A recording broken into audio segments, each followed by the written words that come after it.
주 날개 밑에 쉬는 영혼 영원히 거기서 살리 주 날개 밑 나의 피난처 되니 거기서 쉬기를 원하노라 세상이 나를 위로치 못하나 거기서 평화를 누리리라 주 날개 밑 평안하다 그 사랑 끈을 짜리며 주 날개 밑에 쉬는 영혼 영원히 거기서 살리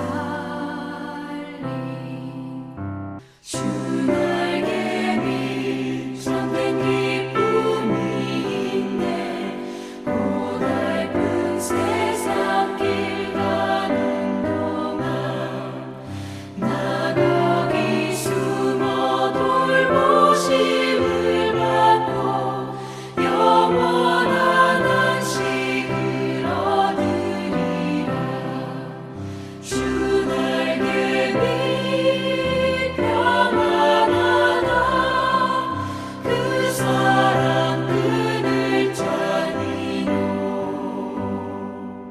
주 날개 밑에 쉬는 영혼 영원히 거기서 살리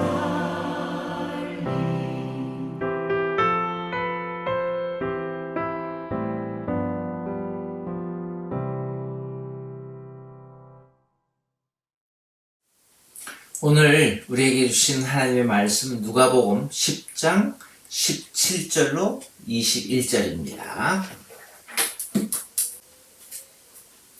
70인이 기뻐하며 돌아와 이르되 주여 주의 이름이면 귀신들도 우리에게 항복하더이다. 예수께서 이르시되 사탄이 하늘로부터 번개같이 떨어지는 것을 내가 보았노라. 내가 너희에게 뱀과 전갈을 밟으며 원수의 모든 능력을 제어할 권능을 주었으니 너희를 해칠 자가 결코 없으리라. 그러나 귀신들이 너희에게 항복하는 것으로 기뻐하지 말고 너희 이름이 하늘에 기록된 것으로 기뻐하라 하시니라. 그때 예수께서 성령으로 기뻐하시며 이르시되 천지의 주제이신 아버지여 이것을 지혜롭고 슬기 있는 자들에게는 숨기시고 어린 아이들에게는 나타내심을 감사하나이다. 옳소이다. 이렇게 된 것이 아버지의 뜻이니이다. 아멘. 세상을 바라볼 때마다 이 세상은 별로 기쁘지 않는 그런 세상인 것 같습니다. 그런데 성경은 인간이 기쁘게 사는 것보다 더 좋은 것이 없다라고 말씀합니다. 그래서 성경에도 보면은요, 기뻐하라는 말이 수도 없이 많이 나옵니다. 근데 성경이 왜 이렇게 기뻐하는 삶을 살라고 강조할까요?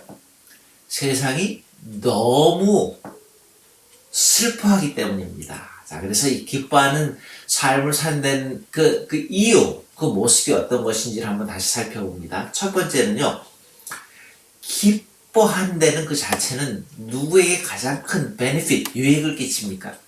나한테 가장 양리하게 된다는 겁니다. 그래서 잠언 17장 21절에 보면 이런 말씀을 합니다.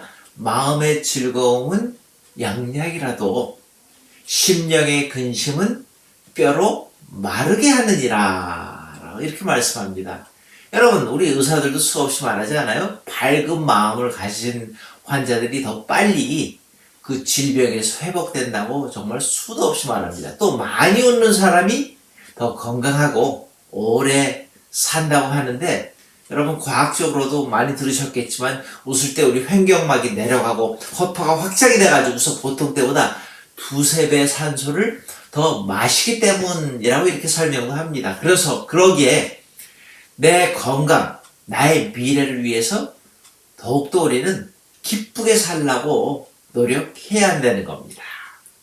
두 번째는요, 나만 위해서 기뻐하는 것이 아니라 남을 위해서도, 내 주위를 위해서도 우리는 서로 기뻐해야 합니다. 여러분, 우리는 이 세상에서 혼자 살아가는 거 아니잖아요. 더불어 함께 살아갑니다. 그리고 여러분들이 경험하셨듯이 내가 기뻐하고 즐거워하면은 주위에 아주 좋은 선물, 좋은 영향을 주는 건 맞습니다. 그래서 늘 기쁘게 살고 말하고 행동하면은 그로 말미암아서 가정이 밝아집니다. 일하는 직장이 즐거워집니다. 교회는 물론 더욱더 은혜스러워지고 우리가 살고 있는 이 사회가 밝아지게 됩니다. 그래서 여러분, 나만을 위해서 밝게 사는 것이 아니라 남들을 위해서도 우리는 밝게 살아야 합니다. 그런데 그것보다 더 중요한 거는요, 하나님의 영광을 위해서 기쁜 모습으로 살아야 합니다. 여러분, 우리가 기뻐하면 말씀드린 것처럼 다른 사람들에게 하나님이 정말로 좋은 하나님이라는 것을 우리의 삶을 통해서 간증하게 되는 거예요. 드러나게 하는 겁니다. 그러나 우리가 기뻐하지 않고 맨날 궁실궁실 불평 불만 그런 모습으로 살아간다면 아무리 좋은 하나님이라고 내가 말을 해도 전도는 할 수가 없습니다. 그래서 자기 자신을 위해서 또는 다른 사람들을 위해서 더 나아가서는 하나님의 영광을 위해서 우리는 기뻐하는 삶을 반드시 살아야 합니다. 자, 그렇다면요, 어떻게 하는 것이 기뻐하는 삶을 살아가는 모습입니까?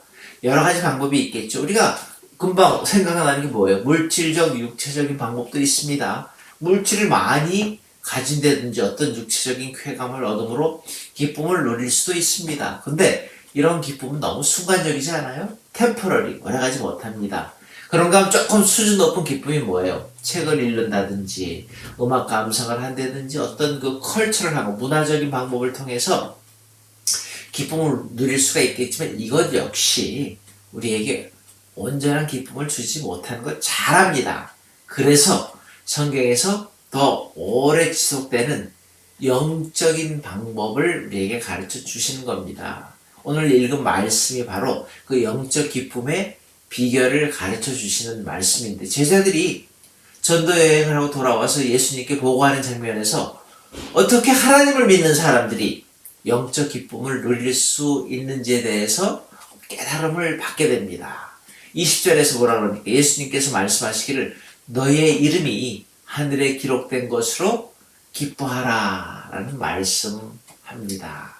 여러분, 이 땅에서 기뻐할 만한 여러 가지 이유들이 분명히 있겠지만은 내 이름이 하늘나라에 기록되었는지가 정말로 중요합니다. 이름이 하늘나라에 기록되어 있으면은 세상 문제들, 고통이 있다 하더라도 이름이 하늘나라에 기록된 것을 생각할 때마다 우리는 기뻐할 수가 있게 되는 겁니다. 또 영적인 기쁨은요, 말씀 순종할 때에 우리에게 다가옵니다. 예수님께서 공생애를 마치실 때에 주신 지상 최대 사명, 땅끝까지 이르러 내 증인이 되라고 하신 이 말씀을 우리가 정말로 삶에서 순종할 때에 우리는 진정한 기쁨을 소유할 수 있게 됩니다. 그래서 우리도 이런 기쁨을, 그 진정한 기쁨을 꼭 가지기를 소원할 수 있기를 바랍니다.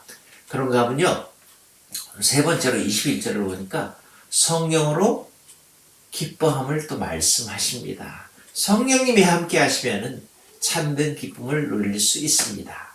우리 스스로는요, 기뻐할 수 없지만은 성령님이 우리를 완전히 컨트롤, 지배하시면은 남이 알지 못하는 기쁨의 삶을 살 수 있게 됩니다. 여러분, 우리가 사는 이 시대를 한번 다시 한번 돌아보세요. 정말로 진실로 기뻐하기 어려운 시대 아닙니까? 아직도 코비드 감염으로 두려워하고 정치면 정치, 경제면 경제, 사회가 정말로 혼란스럽고 생활의 그 고통 지수가 높아져 가는 것만 같아요.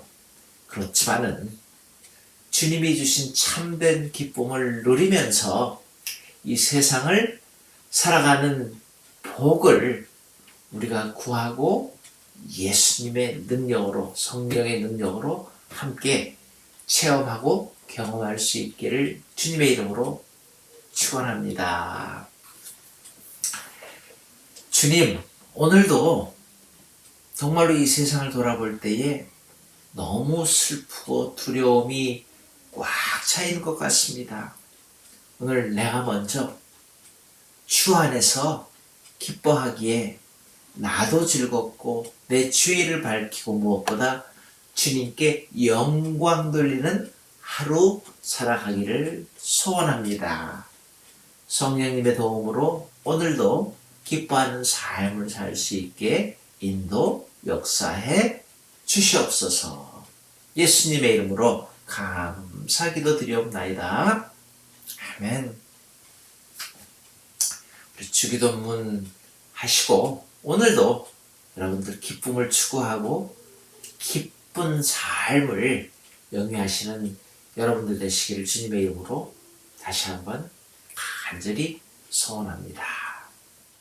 하늘에 계신 우리 아버지여, 이름이 거룩히 여김을 받으시오며 나라의 마옵시며 뜻이 하늘에서 이루어진 것 같이 땅에서도 이루어지이다. 오늘날 우리에게 일용할 양식을 주옵시고 우리가 우리에게 죄 지은 자를 사하여 준 것 같이 우리 죄를 사하여 주옵시고 우리를 시험에 들지 말게 하옵시며 다만 악에서 구하옵소서. 내게 나라와 권세와 영광이 아버지께 영원히 있사옵나이다. 아멘.